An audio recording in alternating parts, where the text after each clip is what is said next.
Well, a habit is a redundant set of automatic, unconscious thoughts, behaviors, and emotions that's acquired through repetition. A habit is when you've done something so many times that your body now knows how to do it better than your mind. So if you think about it, people wake up in the morning, they begin to think about their problems. Those problems are circuits of memories in the brain. Each one of those memories are connected to people and things at certain times and places. And if the brain is a record of the past, the moment they start their day, they're already thinking in the past. Each one of those memories has an emotion. Emotions are the end product of past experiences. So the moment they recall those memories of their problems, they all of a sudden feel unhappy, they feel sad, they feel pain. Now, how you think and how you feel creates your state of being. So the person's entire state of being when they start their day is in the past. So what does that mean? The familiar past will sooner or later be predictable future. So if you believe that your thoughts have something to do with your destiny, and you can't think greater than how you feel, or feelings have become the means of thinking, by very definition of emotions, you're thinking in the past. And for the most part, you're going to keep creating the same life. So then people grab their cell phone, they check their WhatsApp, they check their texts, they check their emails, they check Facebook, they take a picture of their feet, they post it on Facebook, they tweet something, they do Instagram, they check the news, and now they feel really connected to everything that's known in their life. And then they go through a series of routine behaviors. They get out of bed on the same side, they go to the toilet, they get a cup of coffee, they take a shower, they get dressed, they drive to work the same way, they do the same things, they see the same people, they push the same emotional buttons, and that becomes the routine, and it becomes like a program.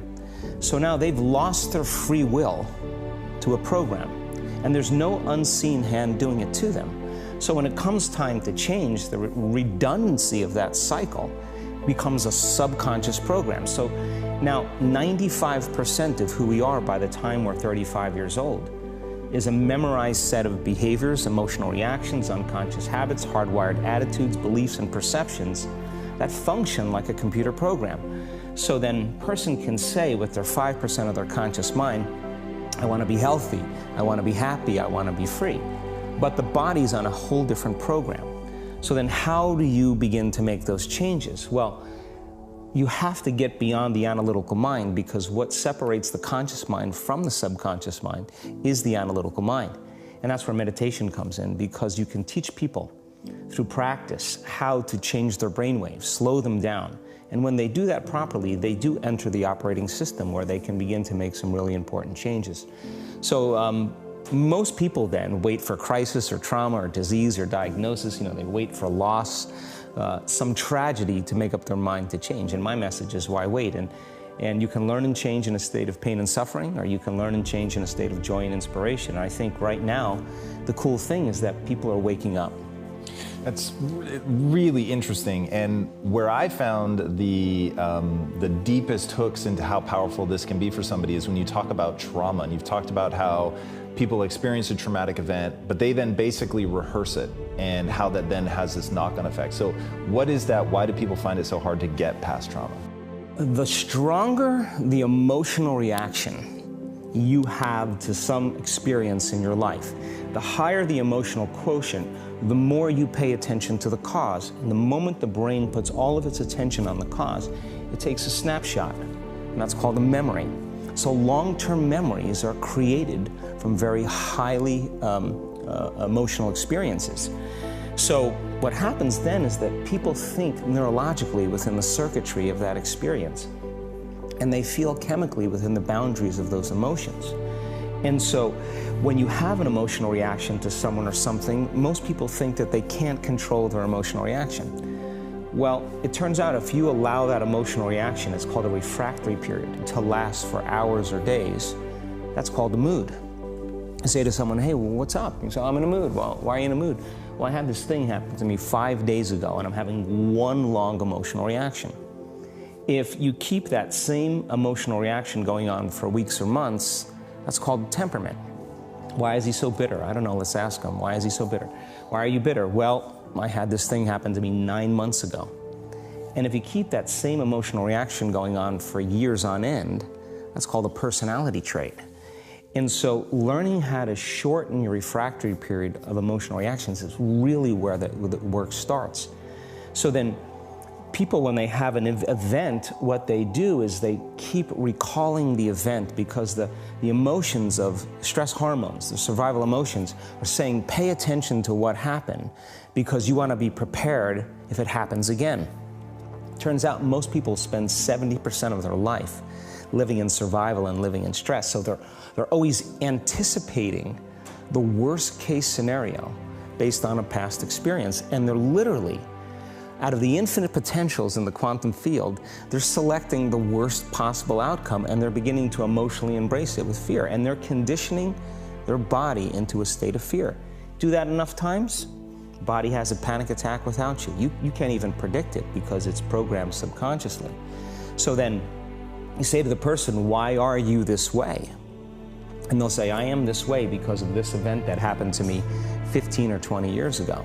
And what that means from a biological standpoint is that they haven't been able to change since that event. So then the emotions from the experience tend to give the body and the brain a rush of energy.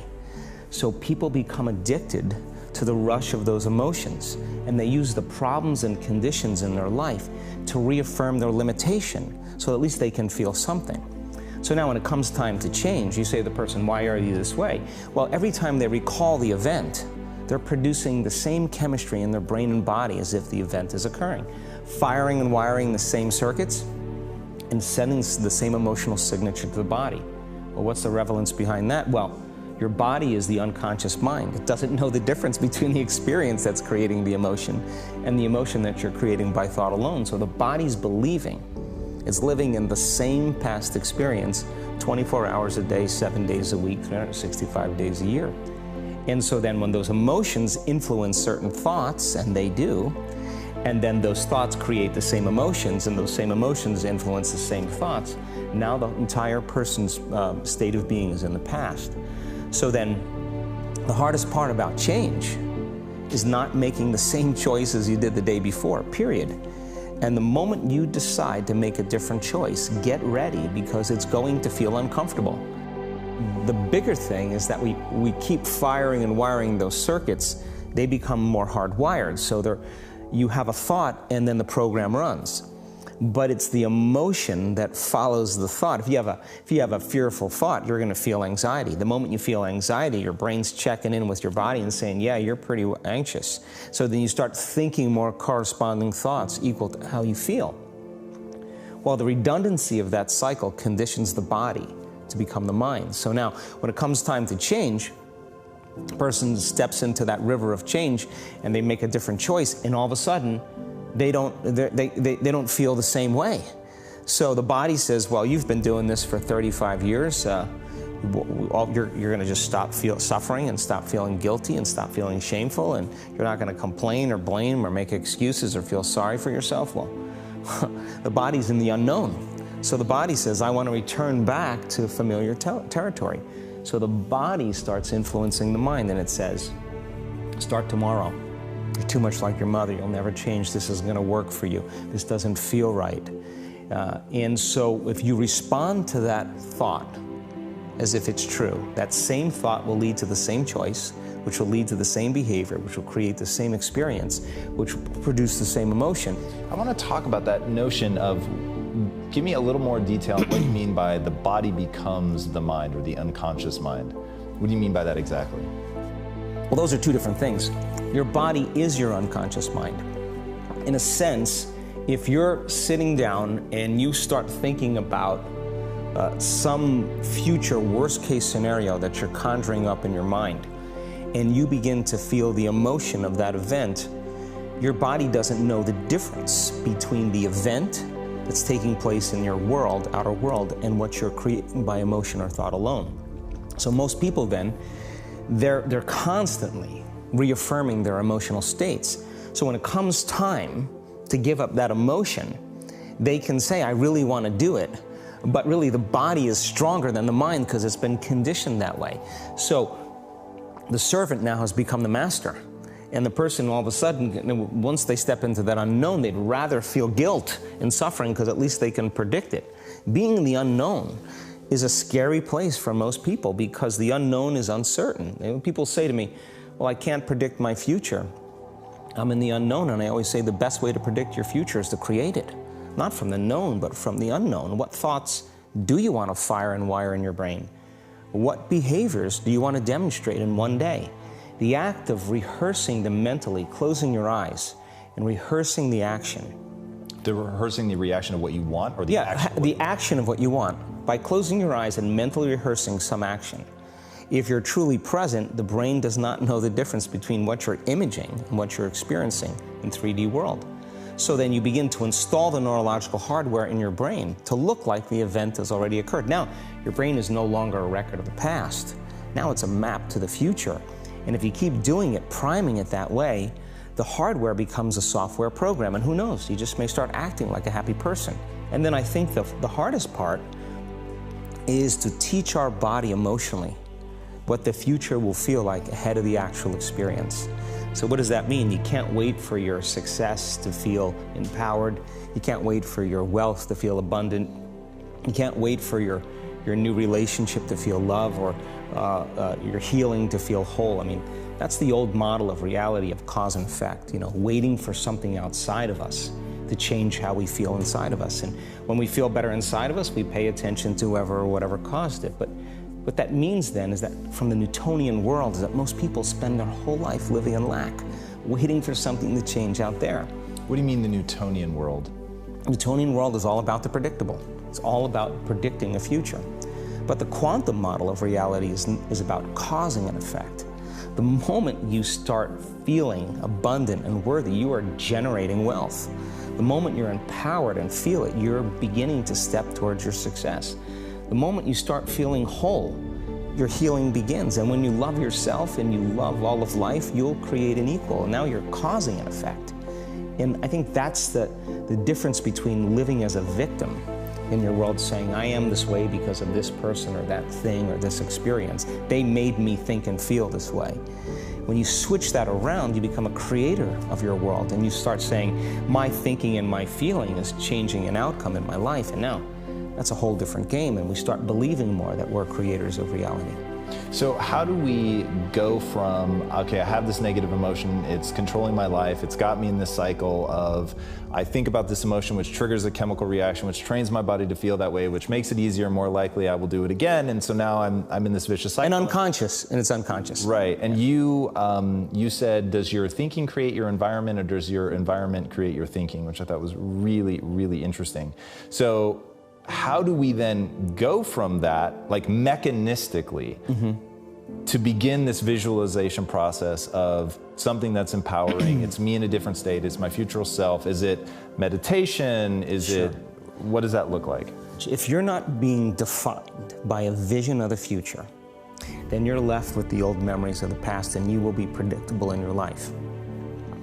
And if you wake up in the morning and you're not being defined by a vision in the future, as you see the same people and you go to the same places and you do the exact same thing at the exact same time, it's no longer that your personality is creating your personal reality. Now your personal reality is affecting or creating your personality. Your environment is really controlling how you think and feel unconsciously, because every person, everything, every place, every experience has a neurological network in your brain. Every experience that you have with every person produces an emotion. So some people will use their boss to reaffirm their addiction to judgment. They'll use their enemy to reaffirm their addiction to hatred. They'll use their friends to reaffirm their addiction to suffering. So now they need the outer world to feel something. So to change then is to be greater than your environment, to be greater than the conditions in your world. And the environment is that seductive. So then why is meditation the tool? Well, let's sit down, let's close our eyes. Let's disconnect from your outer environment. So if you're seeing less things, there's less stimulation going to your brain. If you're playing soft music or you have earplugs in, less sensory information coming to your brain, so you're disconnecting from your environment. If you can sit your body down and tell it to stay like an animal, stay right here. I'm going to feed you when we're done. You can get up and check your emails. You can do all your texts. But right now, you're going to sit there and obey me. So then, When you do that properly, and you're not eating anything or smelling anything or tasting anything, you're not up experiencing and feeling anything, you would have to agree with me that you're being defined by a thought, right?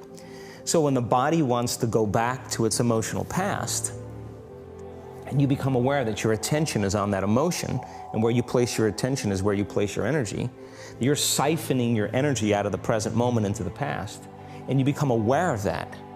And you settle your body back down in the present moment, because it's saying, well, it's 8 o'clock. You normally get upset because you're in traffic around this time. And here you are sitting, and we're used to feeling anger, and you're off schedule. Oh, it's 11 o'clock, and you usually check your emails and judge everybody. Well, the body's looking for that predictable chemical state. Every time you become aware that you're doing that, and your body is craving those emotions, and you settle it back down into the present moment, you're telling the body, it's no longer the mind, that you're the mind, and now your will is getting greater than the program. And if you keep doing this over and over again, over and over again, over and over again, just like training a stallion or a dog, it's just going to say, I'm going to sit. And the moment that happens, and the body's no longer the mind, when it finally surrenders, there's a liberation of energy. We go from particle to wave, from matter to energy, and we free ourselves from the chains of those emotions that keep us in the familiar past. And we've seen this thousands of times. In fact, we can actually predict it now on a brain scan.